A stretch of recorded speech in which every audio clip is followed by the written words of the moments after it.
नमस्कार, मैं सुनील जुयाल। आप देख रहे हैं हमारा प्रगति मीडिया उत्तराखंड। और इस समय मैं आपको ऐसी शख्सियत से मिलाना चाहूँगा और काफ़ी संगठनों में भी इनका अपना एक योगदान है। हमारे साथ मौजूद हैं भूतपूर्व सैनिक श्री सोहन लाल खंडूड़ी जी, जो कि थौलधार ब्लॉक के मंडल अध्यक्ष भी हैं भूतपूर्व सैनिकों के, और वर्तमान में देहरादून में इनका अपना बैंकेट हॉल, जो बरातगढ़ जिसको हम कहते हैं, विभिन्न प्रकार की शादी पार्टियां वहाँ होती है। श्रेष्ठ वेडिंग पॉइंट मथुरावाला के नाम से इनका एक प्रसिद्ध व्यवसाय है। तो इनसे जानते हैं, जब फौज से रिटायरमेंट गढ़वाल राइफल से, तो किस प्रकार बताएंगे कि खंडूड़ी जी ने किस प्रकार से रोजगार को लेकर ये अपना एक कदम बढ़ाया, और युवाओं को भी कुछ सीखने की सलाह देंगे, क्योंकि बहुत बड़ी बात है कि अनजाने शहरी बताएंगे, क्योंकि उत्तराखंड राजधानी हमारी जरूर है, लेकिन जब कहीं से भी रिटायरमेंट होने के बाद एक नई जगह में प्रवेश करता है आदमी और नई जगह पर अपना व्यवसाय शुरू करता है, तो एक अनजान के रूप में ही उस कार्य की शुरुआत करता है। तो खंडूड़ी जी नमस्कार, आपका स्वागत है हमारे चैनल पर। जी नमस्कार। प्रगति मीडियम का मैं बहुत बहुत धन्यवाद करता हूँ। जी धन्यवाद सुनील जुया जी, और बहुत अच्छी बात जानकारी आपने हमसे चाहिए है। मैंने 28 से 30 साल भारतीय सेना में नौकरी करी है। आने के बाद मुझे कई ऑफर मिले, क्योंकि आर्मी के बाद आने के बाद एक आर्मी वाला एक ट्रेन सोल्जर होता है। ट्रेन सोल्जर होने के नाते उसे कई विभागों में एक नौकरी करने का ऑप्शन मिलता है। तो हमने ये सोचा कि चलो जिंदगी नौकरी करी, 28-30 साल नौकरी करी है, और नौकरी करने के बाद अगर कुछ अपना स्वरोजगार शुरू कर दिया जाए, तो मेरे मन में एक प्लान आया कि हम क्यों ना एक छोटा मोटा धंधा करते हैं, और जिससे कि अपना एक दूसरे लोगों को रोजगार मिले और अपना भी एक कारोबार थोड़ा ढंग से चले। खंडूड़ी जी, आपने बोला कि सेना से रिटायरमेंट आप हुए। हमारे दर्शक जानना चाहेंगे कि आप किस सेना में थे और कितने साल आपने सेवा की, और किस पद पे आप रिटायरमेंट हुए? मैं 13 गढ़वाल राइफल से रिटायरमेंट हूँ, और मैं सूबेदार के पद से रिटायरमेंट हूँ, और 28 साल मैंने सेवा की है भारतीय सेना में।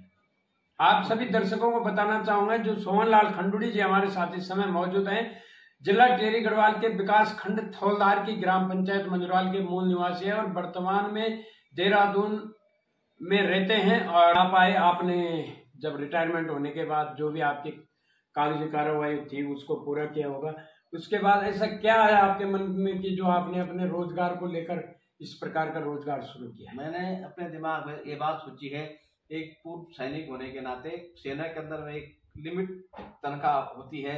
हमने 4 बच्चों को पढ़ाया लिखाया, एक छोटा सा मकान बनाया, छोटी जमीन ली, इतना एक फौजी आदमी कर सकता है, क्योंकि उसके फालतू आय के साधन नहीं होते कुछ नहीं। तो हमने कहा सेना के आने के बाद हम कुछ ऐसा करते हैं कि जिसमें कि रोजगार में मिले और कुछ अपना कारोबार बने, और लोगों को एक अच्छी प्रेरणा मिले, खासकर युवाओं के लिए, उत्तराखंड के युवाओं के लिए एक प्रेरणा मिली कि रोजगार करने से, ताकि लोगों का भी इस चीज को हमसे एक सीख मिले। तो मैंने एक वेडिंग पॉइंट के बारे में बात करी है, जिसका नाम है श्रेष्ठ वेडिंग पॉइंट मथुरावाला में। मैंने उससे बात करी, तो 1 साल तक हमें कुछ अनुभव नहीं हुआ उस चीज का। 1 साल तक हम खाली उस वेडिंग पॉइंट की बुकिंग करते थे, ना हम कोई कैटरिंग करते थे, ना वो उसका उसमें और कार्य करते थे। तो जब हमें इसका पता लगा, धीरे धीरे हम लोगों से एक दूसरे से मिले हैं, लोगों से मिले हैं, बारात वालों, शादी विवाह वालों से मिले हैं, तो उससे पता लग गया कि इस रोजगार में ये भी फायदा हो सकता है। आज मेरे को मैं 2014 में रिटायरमेंट हुआ हूँ, और आज 2024 है। मेरे को 10 साल इस सेवा को करते करते हो गया है। और अब मुझे सबसे बड़ी खुशी है कि थौलधार ब्लॉक, जहाँ का मैं मूल निवासी हूँ, जहाँ मेरी पैतृक भूमि ग्राम मंजरवाल और थौलधार ब्लॉक से बिलोंग करता है, और यहाँ के लोगों की शादियां अब वहां पर होने लगी है, क्योंकि यहाँ के लोग जो आ रहे हैं, तो अभी मेरे क्षेत्र का शायद मैं मानता हूँ कि थौलधार ब्लॉक के टिहरी गढ़वाल वालों का शायद किसी का ये धंधा बंदा नहीं है। यहाँ पर कई लोगों ने अब हमारे पास प्रोग्राम करना शुरू कर दिया कि खंडूड़ी जी हम बाहर क्यों जाएंगे जब आपके पास ये रोजगार का साधन है। जी बिल्कुल, बहुत सारे लोगों से हम रोजगार से जुड़ गए हैं, और बहुत सारे। तो मैं ये बोलना चाहता हूँ जुयाल जी, आपके माध्यम से, आपके चैनल के माध्यम से, खासकर युवाओं को, कि हमारे लोग विदेश में जा रहे हैं। मेरा बेटा मैंने उसको होटल मैनेजमेंट कराया है, 5 लाख रुपए खर्च करिए कुकरेजा इंस्टीट्यूट में, और उसने बोला पापा जी मुझे 1.5 लाख रुपए की नौकरी विदेश में मिल रही है। तो मैंने उस चीज को मना करते हुए मैंने उसको मना करा है कि आप इसको छोड़ दो नौकरी को, 1.5 लाख रुपए कम, या आप 5 लाख रुपए मैंने कमाओगे, अपना रोजगार करो। तो मेरा बेटा खुद ही मेरे साथ में काम हाथ बढ़ा रहा है, मेरे साथ में काम कर रहा है। मैं युवाओं को ये प्रेरणा देना चाहता हूँ कि जो आप विदेशों में नौकरी करने जा रहे हैं, या किसी और जगह नौकरी कर रहे हैं किसी के पास, तो आप खुद अपना छोटा सा रोजगार शुरू करें। छोटा सा रोजगार से एक आप बड़ी काबिलियत आपको मिलेगी और आपका नाम भी होगा और आप अपना एक अच्छी आय का साधन हो जाएगा।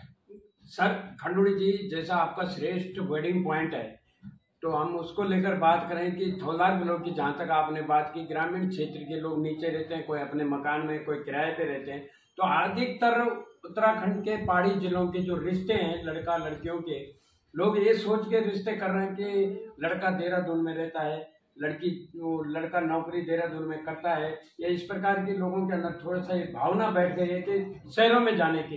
तो आपके पास जब बुकिंगें आती है तो कई थोड़ा ऐसे तबके के लोग भी रहते हैं, मध्यम वर्ग के, तो किस प्रकार की व्यवस्था रहती है आपकी? बिल्कुल, आपका सवाल बिल्कुल सही है हमारे पास, क्योंकि आजकल खास करके कोई लड़कियां मिल नहीं रही है, पहले के जमाने से लड़कियां मिल नहीं रही है, और कुछ लड़कियों की शर्त ऐसी है कि देहरादून में मकान होना चाहिए, देहरादून में घर होना चाहिए, नौकरी होनी चाहिए या कुछ होना।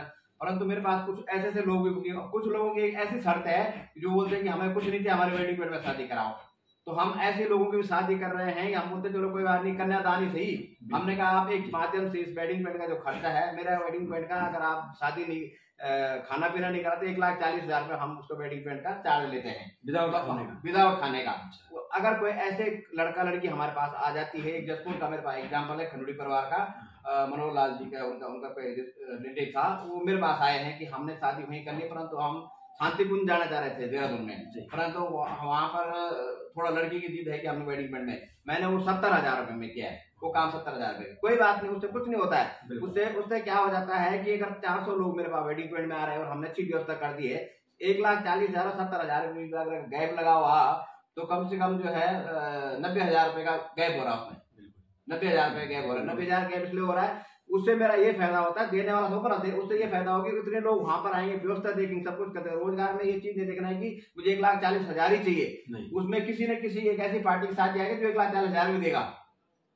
कुछ लोगों की ऐसी शर्त होती है। अपने दर्शकों को बताना चाहूंगा कि देहरादून के मथुरावाला में श्रेष्ठ वेडिंग पॉइंट है और खंडूड़ी जी उसके ऑनर हैं, मालिक हैं, और जो इनका बालक है छोटा वाला, वो वहाँ पर मैनेजर हैं। तो आप ऐसा न झिझके कि वहाँ बड़े बड़े लोगों की शादी पार्टी होती है, वहाँ गरीब से गरीब तबके का व्यक्ति भी शादी कर सकता है। ये खंडूड़ी जी का जो धंधा, जो बिजनेस है, जो ये रोजगार है, ये इसलिए नहीं है कि मैं पैसा कमाऊं, जो सच्चाई है ये इसलिए है कि हमारे लोगों का आपसी तालमेल बना रहे, प्यार प्रेम बना रहे, और पैसा आज कोई कम बुकिंग देगा, कल बड़ी बुकिंग भी आ जाएगी, उसमें तालमेल बैठ जाता है। लेकिन इनका जो सिस्टम है, जहां तक मुझे इनके कहने के बाद जो समझ में आया, वो इस प्रकार का है कि सभी लोगों के लिए वहाँ हर प्रकार की व्यवस्था बनी रहती है। तो खंडूड़ी जी, आपसे थोड़ा सा और जानकारी चाहेंगे कि जो आपका श्रेष्ठ वेडिंग पॉइंट मथुरावाला में है, काफी सुना है हमने, काफी प्रचलित नाम भी है।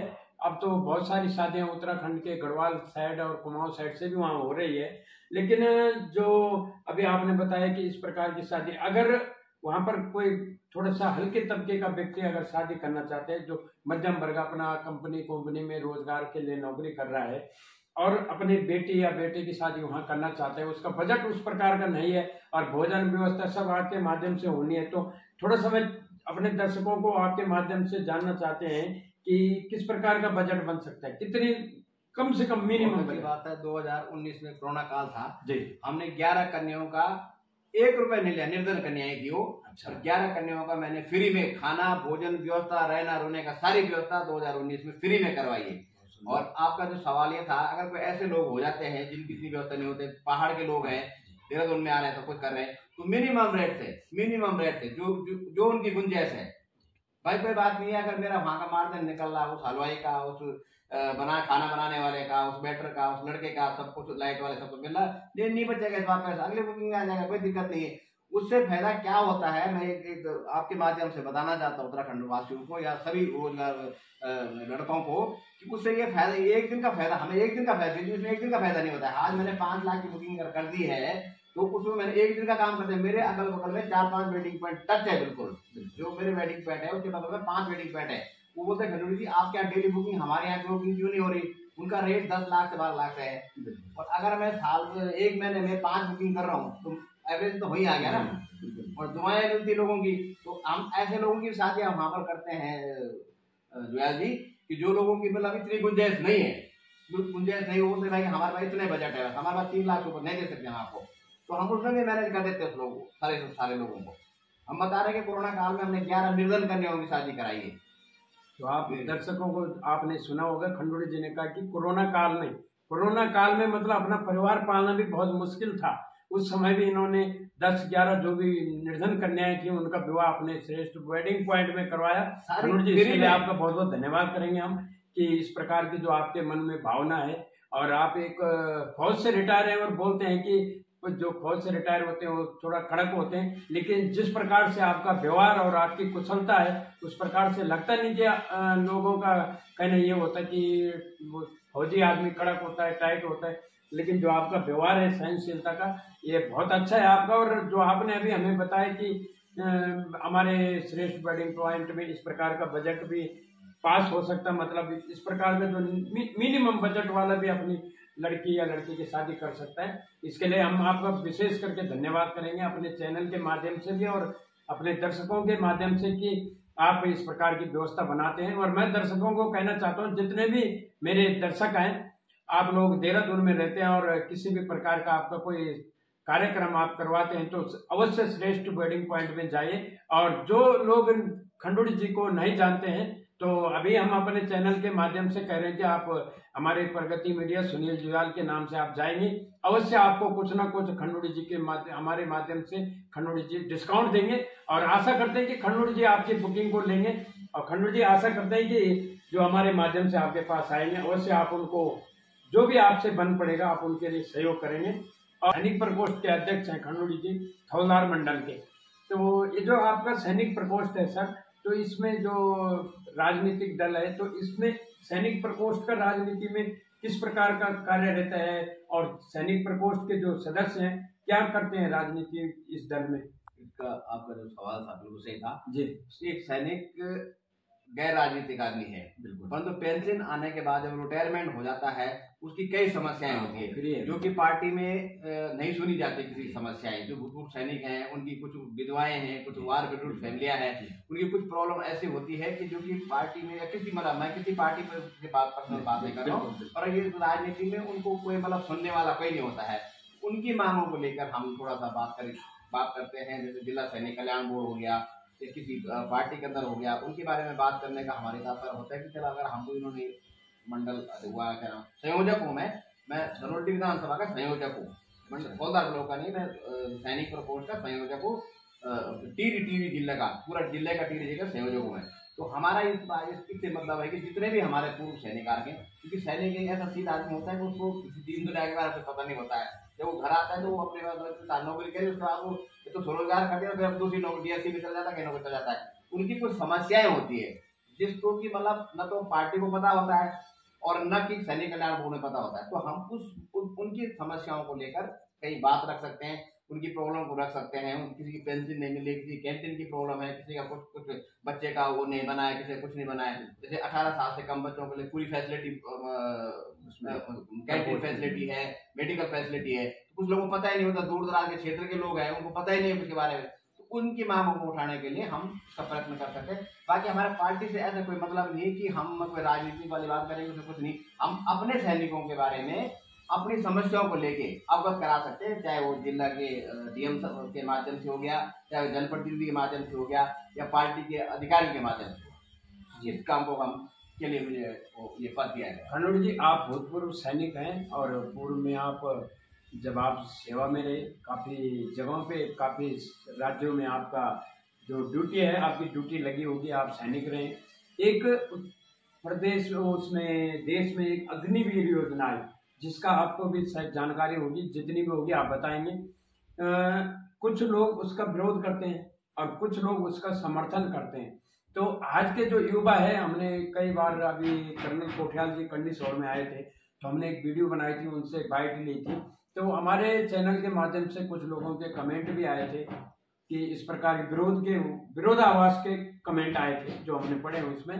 तो खंडूड़ी जी, हम जानना चाहते हैं कि ये जो अग्निवीर योजना है, आपका इसमें किस प्रकार का जो आपकी जो उसमें देखने की क्षमता है कि अग्निवीर की जो योजना है किस प्रकार से आपको लगता है कि क्या ये योजना सही है या गलत है? बिल्कुल सही सवाल है वो। अग्निवीर, मैं एक सेना का सूबेदार होने के नाते 28 साल का जो मेरा तजुर्बा है भारतीय सेना का ना, अग्निवीर योजना जो हमारी भारत सरकार ने जो बनाई अग्निवीर योजना, ये एक चेन्नई की पॉलिसी है। चेन्नई के अंदर में जो भी बच्चा एक बार पैदा होता है वो एक बार 5 साल के लिए फौज में जाएगा, उसके बाद उसकी दिमाग का टेस्ट होता है, उसके बाद जो है वो जिस लाइन में जाना चाहता है वो उसको नौकरी करता है। हमारे देश में ऐसा कुछ नहीं, हमारे देश वालों ने एक रोजगार ढूंढा है कि चलो अग्निवीर के नाते उसको फौज में चले जाएगा। फौज के अंदर में कम से कम 8-10 साल तक तो वो सिपाही रहता है, सिपाही की उसकी नौकरी होती है, और 5 साल में वो घर आ जाएगा। ये अग्निवीर जो हमारे बनाया गया है, हम इसके बैर खिलाफ है। बैर खिलाफ इसलिए है कि भारतीय सेना का एक बहुत बड़ा नाम है विदेशों में भी और हिंदुस्तान में, और क्योंकि हमारी जो लगी हुई सीमाएं हैं, पाकिस्तान है, चाइना है, भूटान है, जो भी है, वो इस सेना को देख के बहुत ज्यादा डरते हैं। और 5 साल के अंदर में वो क्या लड़ाई लड़ेगा, क्या परीक्षण करेगा, क्या हथियारों की जांच होगी, क्या वो अपने सीनियर को समझेगा, कुछ नहीं। हमारे देखो गवर्नमेंट का मानना है, गवर्नमेंट ने इस पॉलिसी को चलाया है, हम इसका बैर तो नहीं है, परंतु जिस हिसाब से मैं सेना का तजुर्बे के हिसाब से बताता हूँ कि अग्निवीर योजना बनाई है, ये मतलब सक्सेसफुल नहीं है। अग्निवीर 5 साल के अंदर वो क्या नौकरी करेगा फौज के अंदर, क्या सीखेगा वो? क्या बॉर्डर में लड़ाई लड़ने के लिए जा सकता है? बिल्कुल नहीं, क्योंकि हमारा जो फर्स्ट प्रमोशन होता है वो 7 साल के बाद होता है, एक लेफ्टिनेंट बनता है, 12 साल में वो नायक बनता है, 17-18 साल में वो हवलदार बनता है, और 20 साल के बाद वो जेसीओ बनता है। तो 5 साल में उसने कोई प्रमोशन लेना कुछ नहीं। अभी हाँ इनका फीडबैक आ रहा है, फौज आर्मी से फीडबैक आ रहा है इनका कि ये लोग क्या नौकरी कर पाएंगे वहाँ फौज में।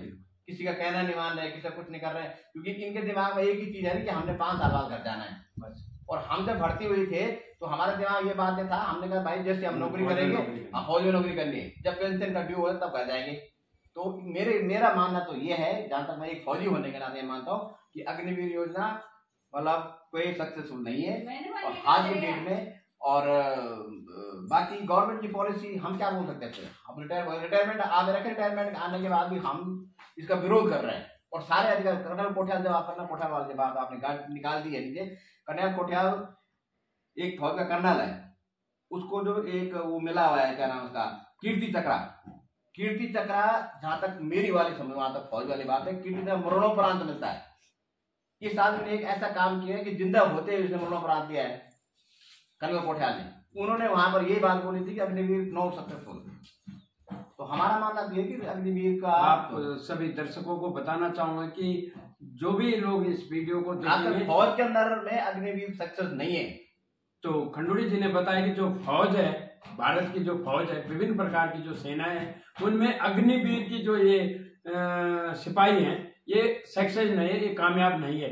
तो जो अग्निवीर को लेकर जो पॉजिटिव और नेगेटिव कमेंट विभिन्न प्रकार के पोस्टों पर करते हैं, तो आप खंडूड़ी जी की बात को अवश्य सुने, उसके बाद कमेंट जरूर करें। और खंडूड़ी जी, आपने बहुत अच्छा हमारे साथ आज का जो ये आपका साक्षात्कार रहा, बहुत अच्छा समय आपने दिया। और एक लास्ट आपसे थोड़ा सा एक जानकारी लेना चाहूंगा कि जो पूर्व सैनिक है अधिकतर राजनीति में उतर जाते हैं, क्योंकि उसके बाद वो फ्री हो जाते हैं रिटायरमेंट बाद के, तो घर में बैठ के वो कुछ कर नहीं सकते करते बैठ के, तो इसलिए वो अपना कुछ ना कुछ ढूंढते हैं। तो खंडूड़ी जी, मैं जानना चाहूंगा आपके माध्यम से कि जो पूर्व सैनिक हैं राजनीति में आते हैं, कई लोग आ रहे हैं, कईयों का भी समय आने का है, युवा लोग हैं रिटायरमेंट के बाद आ जाते हैं, तो आपको क्या लगता है कि उनको राजनीति में आना चाहिए, पंचायत से लेके और राज्य तक की जो राजनीति है, तो आपको क्या लगता है इसमें? बहुत अच्छा जवाब है आपका, अच्छा सवाल है। जहाँ तक राजनीति वाली बात है सुनील व्यास जी, राजनीति के लिए कोई आदमी प्रतिबंध नहीं है। अब रिटायरमेंट आने के बाद वो समान नागरिक बन गया, अब वो फौजी तो है उसका नाम, क्योंकि उसका अंदर रिटायर हो गया, रिटायर हो फौजी आता है। और एक फौजी आदमी, एक भूमधन खंडूड़ी जो हमारे मुख्यमंत्री बन रहे हैं, आने के लिए कोई मना नहीं है, कोई किसी के लिए कोई मतलब कोई अपराध हो चुक नहीं है गए। फौजी आदमी जो भी कार्य ईमानदार, उनको पूरा मतलब कार्यकाल नहीं करना दिया गया, क्योंकि आजकल के जो राजनीतिक लोग हैं उनकी जो धारणा है कुछ करने के, उन्होंने इतना कड़क शासन करा था जब मुख्यमंत्री थे उत्तराखंड के, उन्होंने इतना अच्छा सुंदर शासन कराया, सब कुछ करा, सबको एक समान से देखा है, सबको ये बात है। तो मेरे हिसाब से तो आना चाहिए भाई, कोई किसी क्षेत्र में जाना चाहता है कोई प्रॉब्लम थोड़ी। अब तो रिटायरमेंट हो गया ना, फौजी तो जब था वो तब था, अब तो एक्स सर्विसमैन बन गया, वो अगर तो आना चाहता है तो अच्छी बात है, कोई बात नहीं। और रहेगा आर्मी का, राजनीति में रहेगा तो एक अनुशासन की तरह काम करेगा और ईमानदारी से और जनता का साथ देगा वो। तो आपने कहा कि अनुशासन की तरह काम करेगा और ईमानदारी से काम करेगा। अभी कर्नल कोठियाल जी 2022 का विधानसभा चुनाव लड़े थे, जनता ने उन्हें स्वीकार नहीं किया। तो जबकि फौजियों को बोला जाता है कि कड़े फौजी बिल्कुल एकदम अपने उसमें रहते हैं, कड़े रहते हैं, कड़ बिल्कुल टाइट रहते हैं, अपना अनुशासन फौजी का अपना रहता है, सब सिस्टम फौजी का अपना रहता है। तो जनता ने कर्नल कोठियाल जी को स्वीकार नहीं किया। तो जबकि आपने खंडूड़ी जी की बात की, पूर्व मुख्यमंत्री भुवन चंद्र खंडूड़ी जी रहे, काफी कड़ा उनका इस प्रदेश में शासनकाल चला और काफी सख्त नियम उन्होंने बनाए थे, जो कि टूट भी गए। अब अधिकतर नियम उनके बनाए हुए टूट गए, आपने देखे होंगे। तो आखिर लोग स्वीकार क्यों नहीं करते? कर्नल कोठियाल साहब को हमने बहुत बार, आपका सवाल बिल्कुल सही है, हमने कर्नल कोठियाल साहब को बहुत ही अच्छे ढंग से समझाया, बहुत ही अच्छे ढंग से मनाया। कर्नल कोठियाल साहब ने आम आदमी पार्टी का साथ दिया है, जिस आम आदमी पार्टी का हाल के दौर पे एक दिल्ली और एक पंजाब के अंदर में कहीं उनका वो नहीं, खासकर उत्तराखंड में कर्नल आम आदमी पार्टी का कहीं पर भी मतलब कोई वो नहीं है। हमने कर्नल पूरी सैनिकों ने बोला कि साहब आप किसी एक ऐसी पार्टी में चले जाओ, राष्ट्रीय पार्टी, चाहे आप कांग्रेस में जाओ चाहे बीजेपी में जाओ, तो आपको 100% वोट मिलेगा। ये नहीं माने, इन्होंने बोला कि नहीं मेरे आम आदमी पार्टी में इनके लिए किसी ने दिल्ली से किसी ने फोन कर दिया है। तो कर्नल कोठियाल साहब का जो मेन कारण है हारने का या जो भी मतलब वो है वहाँ आम आदमी पार्टी में जाने का है जी, कि जो उत्तराखंड के राज्य आंदोलनकारी, उसकी भी आपको पूर्व, क्योंकि फौजियों को अधिकतर पूरी जानकारी है उत्तराखंड के राज्य के आंदोलन की, तो उत्तराखंड के जो राज्य आंदोलनकारी है उनको लेकर अगर आपसे बात करूं मैं, तो राज्य आंदोलनकारियों का काफी योगदान है उत्तराखंड बनाने में। तो अब जो उनकी मांगे हैं लगातार, वो भी अपने आंदोलन को लेकर खड़े रहते हैं। और जिस प्रकार की उत्तराखंड राज्य आंदोलनकारी और उत्तराखंड की जनता ने अपने उत्तराखंड राज्य को अलग बनाने के लिए लड़ाइयां लड़ी, धरने प्रदर्शन किए, काफी कांड हुए, मसूरी कांड, खटीमा कांड, रामपुर तिराया कांड हुआ, लेकिन जिस प्रकार से उत्तराखंड की लड़ाई लड़ी, उत्तराखंड राज्य को अलग किया गया है, उस प्रकार से उत्तराखंड राज्य का जो संचालन है वो नहीं हो पा रहा, क्योंकि यहाँ पर जो मूल निवास और भू कानून की जो मांग है, उसको वर्तमान सरकार और पूर्व में रही सरकार है, इनके द्वारा इसको जो इसका कानून है, आखिर इसकी क्या वजह हो सकती, जबकि उत्तराखंड राज्य आंदोलनकारी लगे, सभी लोग लगे। जहाँ तक आंदोलन करने वाली बात है, जिन्होंने उत्तराखंड को अलग बनाया है, अपनी प्राणों की आहुति दिए, जहाँ को जिसको हम सेना के अंदर बोलते हैं कि बलिदान, उन बलिदानों को भी बहुत जल्दी पूजा जाता है, सम्मान दिया जाता है, उनकी विधवाओं को पेंशन दिए जाते हैं। तो इन्होंने इसके माध्यम से मुझे इतनी बड़ी जानकारी नहीं है, पर कुछ लोगों को नौकरी मिली है, कुछ जो खासकर उत्तराखंड आंदोलनकारी के जो कुछ लोग, इन्होंने अलग अलग श्रेणी बनाई है, किसी को नौकरी दी है, किसी को पेंशन दी है। इसके बारे में ये विचाराधीन मामला है, इसलिए इसके बारे में सरकार को सोचना चाहिए कि इन लोगों की पेंशन भी थोड़ा सा बढ़ोतरी होनी चाहिए। भाई राज्य तभी तो बना जब इन लोगों को बलिदान रहा है। ये लोग कुछ मेरठ में मरे, कुछ दिल्ली में मरे, कुछ वहाँ क्या नाम का, कुछ सहारनपुर में मरे, कुछ नहीं मरे। तो इनका भी आपका बिल्कुल सही सवाल है। जहाँ तक भू कानून और क्या नाम मूल निवास है, इसकी ये तो मामला तो हाल के मुख्यमंत्री जो धामीजी है, इनके विचाराधीन है, परंतु इसका निर्णय तो अब वो आगे से बरकरार देते तो कुछ देगा, क्योंकि इसमें मेन प्रॉब्लम ये होती है कि ये हमारा जो अभी जो युवा नेता था वो भी पवार जी, जो चुनाव लड़ा इसने इस मामले को बहुत अच्छी ढंग से डाला है। ये होना चाहिए बहुत। आज हमारा एक यहीं पर हमारा एक ऊपर क्या नाम इसका भमोरी खाल है, भमोरी खाल के अंदर हमारे अपने क्षेत्र की जमीन सबको सारे केवल प्रसारे हार के लोग हैं हमारे गढ़। हमने वहां पर पता किया था, चलो हमने देखते बोला कहीं है ही नहीं जमीन है। अगर ये कानून बन जाता है, हिमाचल में कानून बना हुआ है, राजस्थान में कानून बना हुआ है, उत्तराखंड के अंदर में इसके ऊपर बहुत सरकार को सोचना चाहिए, इसको गंभीरता से लेना चाहिए इस मामले को। अब बनाएंगे देहरादून में फौजदार ब्लॉक के नाम से, जो देहरादून में रहने वाले लोग, देहरादून में निवास करने वाले लोग हैं। हमने इस समिति का गठन इसलिए किया है कि हम एक बार तो हम आपस में पहचाने तो सही किस गाँव के लोग कहाँ रहते हैं और क्या काम करते हैं। जब हमारे संगठन हुआ तो कम से कम 500 लोग जुड़ गए। मेरे वेडिंग में ये सम्मेलन हुआ तो 450 लोग आए थे। तब पता लगा कि कोई तो बहुत बड़ा डॉक्टर है, कोई कितना बड़ा वकील है, किसी के होटल है, किसी का अन्य कारोबार है, किसी का वेडिंग बैंड है, किसी का कुछ है।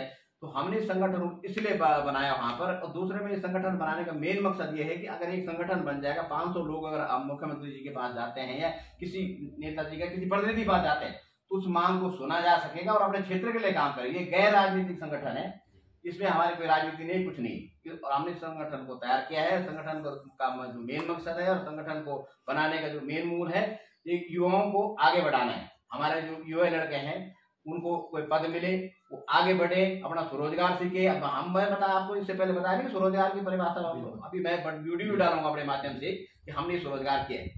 जो विदेशों में नौकरी करना है या कहीं किसी की नौकरी करनी है तो अपना रोजगार करे, आप एक छोटा लेवल रोजगार करे। तो जो हमने संगठन बनाया है आदरणीय नवजोत सिंह बिष्ट के नेतृत्व, इनका नेतृत्व है। बाकी गैर राजनीतिक इसमें कोई किसी के दिमाग में बात होगी, कोई राजनीति करनी है, किसी चुनाव लड़ना, वो बात वो कुछ ही अलग बात है। इस जो संगठन का जो मुद्दा है, इसका जब रजिस्ट्रेशन होगा तो इसमें साफ तौर पर कि गैर राजनीतिक संगठन, इसमें कोई राजनीति वाली बात नहीं होगी। और इस संगठन को बनाने के बाद हमारा 15 तारीख को मेरे वेडिंग में दोबारा पदाधिकारियों का चुनाव होगा और चुनाव के बाद इसकी प्रक्रिया आगे आपके माध्यम से, किसी के माध्यम से हम दे देंगे। बहुत बहुत धन्यवाद।